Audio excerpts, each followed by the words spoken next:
شکریہ مہر نور صاحب ہمارے پروگرام میں شامل ہونے کے لیے. یہ ایک تو پہلی بات یہ کہ ادویات کی قیمتوں میں حکومت کی جانب سے اضافہ کیا گیا, اب جو یہ غائب کرتی گئی ہیں ادویات مل نہیں رہی ہیں, اس کی کیا وجہ ہے؟ میں اس لیے جو ہے نا شارٹ ہو رہی ہیں کیونکہ جو کمپنیز ہیں جیسے آرڈر ہوا وہاں سے اسلام آباد سے, تو کمپنیاں جو ہے چاہ رہی ہیں کہ وہ زیادہ سے زیادہ پرائس جو ہے نا وہ مہنگی بیچ سکیں, تو وہ وقتی طور پہ اس پہ ری لیبلنگ کرنے کے لیے جو ہے اس طرح کا عمل کر رہی ہیں. لیکن اصل میں یہ جو اضافہ ہے یہ فوری طور پہ واپس لینا چاہیے. اس کی وجہ یہ ہے کہ کمپنیاں آلریڈی بہت دفعہ جو ہے نا پرائس میں انکریز کر چکی ہیں. یہ عوام کے ساتھ یہ جو ری لیبلنگ کی آپ نے بات کی ہے, کیا یہ اس وجہ سے ہوا ہے کیونکہ یہ تو ایک بہت بڑا بحران ہے اور لوگوں کی زندگیوں سے کھیلنے والی بات ہے, اگر ان کو ادویات نہیں ملیں گی تو کیا یہ حکومت کی ذمہ داری تھی کہ پہلے سے وہ بتاتی, پہلے سے انفارم کیا جاتا ہے ایسوسی ایشن کو تاکہ وہ پہلے سے ہی تمام انتظامات کر لیتے؟ جی اصل میں یہ 27-28 جون کو پچھلے ہی مہینے جو ہے یہ میٹنگ ہوئی تھی جس کا ایجنڈا تھا, جس میں بہت ساری ادویات کی قیمتیں بڑھنی تھی. گورنمنٹ کو پہلے سے موجود تھا. اصل میں گورنمنٹ کی پلاننگ کہاں ہو سکتی ہے جب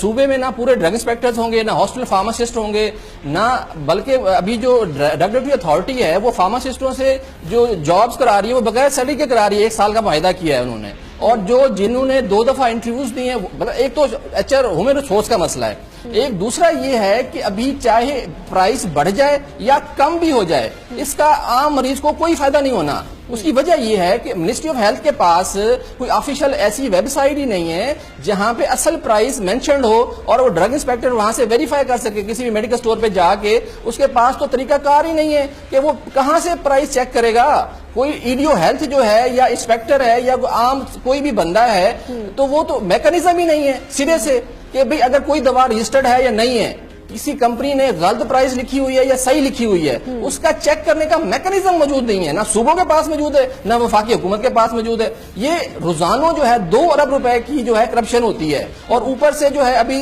اور آپ یہ کہہ رہے ہیں کہ اگر حکومت نے 1% یا 2% اضافہ کیا ہے ادویات میں تو یہ جو فارماسسٹ ایسوسی ایشن ہے کیا یہ اس کا کام نہیں ہے کہ وہ یہ دیکھے کہ ری لیبلنگ جب کرنی ہے تو وہ اسی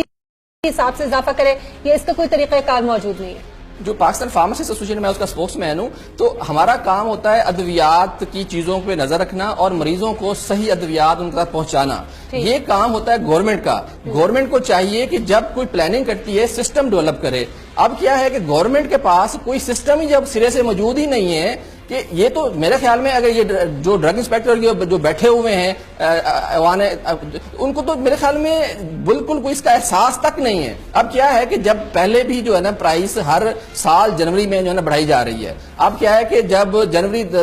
14 میں جو ہے 10 جنوری کو بڑھائی گئی, اب وہ جو ہے اس پہ سٹے ہو گیا. مطلب کہ جب 29 نومبر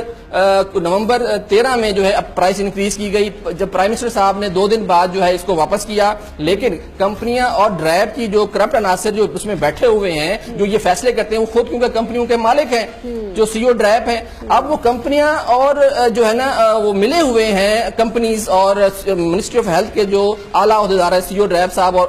جو چارٹر اکاؤنٹنٹ ہیں وہ ان کے سارے. تو اب ایسی سچویشن میں ایک تو ان کے پاس میکانزم نہیں ہے, پھر اوپر سے وہ جو ہے وہ ڈرگ کورٹس میں, اور اس کے علاوہ جو منسٹری آف ہیلتھ اور اس کے علاوہ جو سندھ ہائی کورٹ نے جو فیصلہ دیا تھا اس میں جو ہے منسٹری آف ہیلتھ جو ہے وہ پیش نہیں ہو رہی. سندھ ہائی کورٹ نے 2.5 سال سے فیصلہ دیا ہوا کہ ان کا مسئلہ حل کریں. اب وہاں پہ جو ہے منسٹری آف ہیلتھ کے جو وکیل ہیں وہ پہنچتے نہیں ہیں, نہ وہاں پہ واضح پالیسی ہے ان کی. ٹھیک ہے میاں نوید, یہ جو بات کر رہے ہیں مہر نور صاحب, اور ہم نے بھی اپنے پروگرام میں لاسٹ ٹائم جب بھی کیا تھا تو اس میں یہ بات ہم سامنے لے کے آئے تھے کہ جو سی او ہیں ڈرائیو کے وہ خود چونکہ مالک ہیں مختلف ادویہ ساز کمپنیوں کے, تو ظاہر ہے کہ جب ایک ڈرگ ریگولیٹری اتھارٹی میں ایک ایسا شخص بیٹھا ہوگا جس کا اپنا مفاد ہے ان کمپنیز کے اندر, تو وہ کس طرح سے انصاف کر سکتا ہے؟ تو کیا یہ اب تک اسی عہدے کے اوپر تعینات ہے؟ کیا اس حوالے سے کوئی نوٹس نہیں لیا گا؟ میں آپ کو بتا دوں کہ اس وقت جب ہم نے یہ خبر کو بریک کیا تھا اور باقاعدہ ڈاکومنٹس کے ساتھ ہم نے بریک کیا تھا. میاں نوید ہمارے ساتھ ہی رہے گا. اس وقت ہمیں ایک اہم خبر دینی ہے اور گورنر سندھ اس وقت میڈیا سے گفتگو کر رہے ہیں, ان کی گفتگو سنتے ہیں پھر دوبارہ سے